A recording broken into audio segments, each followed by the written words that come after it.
नमस्कार, मैं chief editor anti corruption India news से आज कानपुर के पुलिस कमिश्नर ऑफिस में मौजूद हूँ। मैं देख रहा हूँ यहाँ पर काफ़ी पीड़ित आए हुए हैं। आज जो पीड़ित हमारे बीच में है, इनका क्या प्रकरण, क्या मामला है, मैं इनसे रूबरू कराता हूँ। आपका क्या नाम है? राजकुमारी। राजकुमारी जी, आप यहाँ पे आप आई हैं पुलिस कमिश्नर ऑफिस में, आपका क्या मामला है? मेरी रेखा देवी ने मेरी लड़की को गायब किया है। किसने गायब किया है? रेखा देवी ने। कैसे गायब किया, पूरा प्रकरण आप संक्षेप में बताइए। लड़की हमारी में की छात्रा है, उसकी लड़की को पढ़ाने जाती थी कोचिंग। मेरे घर भी आना जाना था, उसने हमसे कुछ भी बताया नहीं। अब मेरी लड़की घर पे अकेली थी, हम कुछ काम से बाहर गए हुए थे, घर पे आए देखा कि लड़की मेरी गायब, रेखा देवी भी गायब है। और जब उसके घर गए तो उसके घर में ताला बंद है, वो फरार चल रही ये है। कितने समय से आपकी बेटी, उनकी बेटी उपड़ाती थी? ये बस 2-4 महीने में पढ़ाई है। तो ये आपका इनसे संबंध कैसे हुआ, कैसे संपर्क हुआ? हम इनको नहीं जानते हैं, कुछ भी नहीं जानते। मेरी लड़की से किसी उसकी कोई फ्रेंड होगी, उसका नाम वाम नहीं मालूम है। तो लड़की ने हमसे कहा कि इनकी आंटी को पढ़ाने जाना है हमको। तो हमने कहा ठीक है बेटा, नॉलेज आएगा तो पढ़ाओ। तो पढ़ाने गई थी। ये संपर्क कैसे हुआ ये हमको नहीं मालूम, फ्रेंड द्वारा हुआ कि हम इनकी लड़की को पढ़ाते, तुम आके पढ़ाने लगो।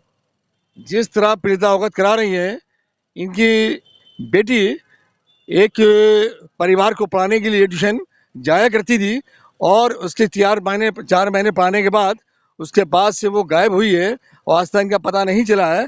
ये संबंधित थाने को भी इन्फॉर्म कर चुकी हैं, उसके बाद भी इन पर कोई कार्रवाई नहीं हो रही है। और वो लोग कहाँ पे हैं जिनकी बेटी को पढ़ाती थी वो? केशवपुरम में। क्या वो लोग मौजूद हैं? नहीं, जिसके किराएदार है, किराएदार पे रहती है, जिसका मकान है वो भी ताला बंद करके फरार घूम रही है। और ये भी मकान वहाँ का खाली करके वो भी फरार घूम रही है, कुछ अता पता नहीं। वो मकान निजी था या उनका किराए का था? किराए का था, किराए का था।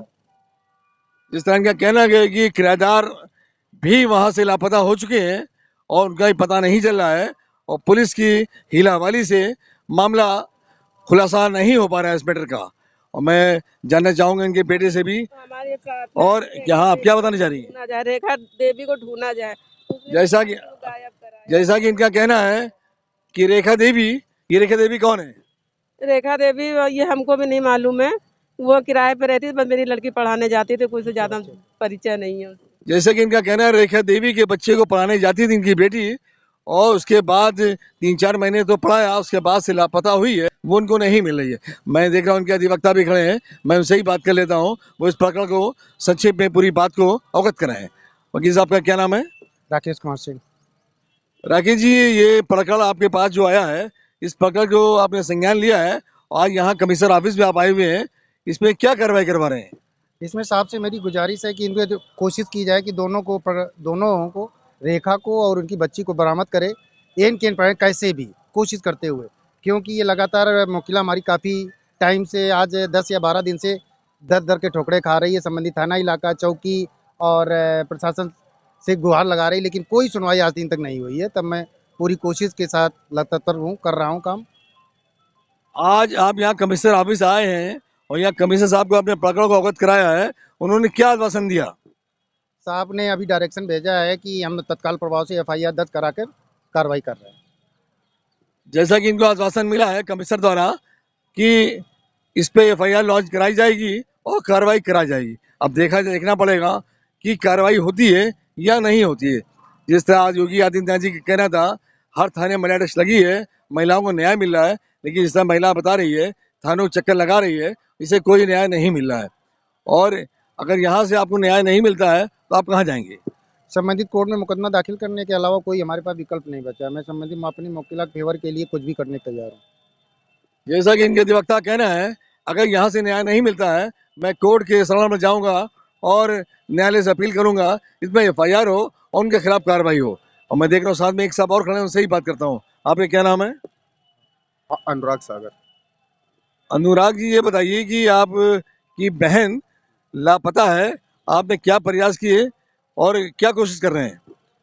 सर, जितने भी मतलब कि जितने भी संपर्क सूत्रों से मतलब कि जो भी उनके मतलब कि मकान एड्रेस था वहाँ पे, तो मकान मालिक भी है, बंद है, प्लस जो उसकी बेटी आवास विकास केशवपुरम में जिस स्कूल में पढ़ती थी उस स्कूल से भी जानकारी हासिल करने की कोशिश करी, लेकिन वहां से भी सारे डॉक्यूमेंट और और ये रेखा ने अपनी लड़की का नाम उस स्कूल से कटवा दिया।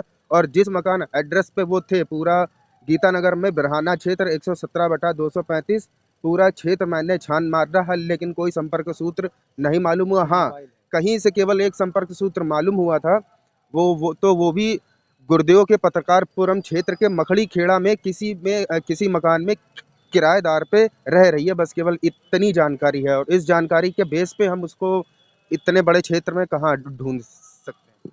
जिस तरह इनका कहना है कोई क्लू नहीं मिल पा रहा, बहुत प्रयास करने के बाद भी एक क्लू मिला भी, लेकिन अभी तक उसमें सफलता हाथ नहीं लगी है। और मैं चाहूँगा, मैं अपनी चैनल के माध्यम से इनकी बात को यहाँ के आला अधिकारियों को अवगत कराऊँ, यहाँ तक कि मुख्यमंत्री को अवगत कराऊँ कि वो इसको संज्ञान लें और इन पुलिस को न्याय दिलवाएं।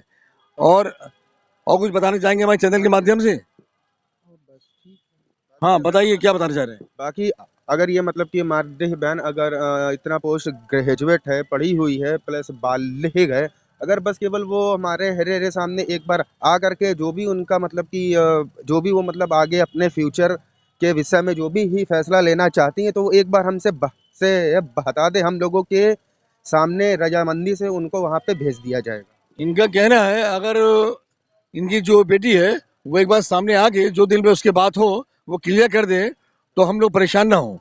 और मैं अगली अपडेट में किसी नया प्रकरण से अवगत कराऊंगा। जब तक ये राष्ट्रीय अंतर्राष्ट्रीय खबरों से बने रहिए एंटी करप्शन इंडिया न्यूज के साथ।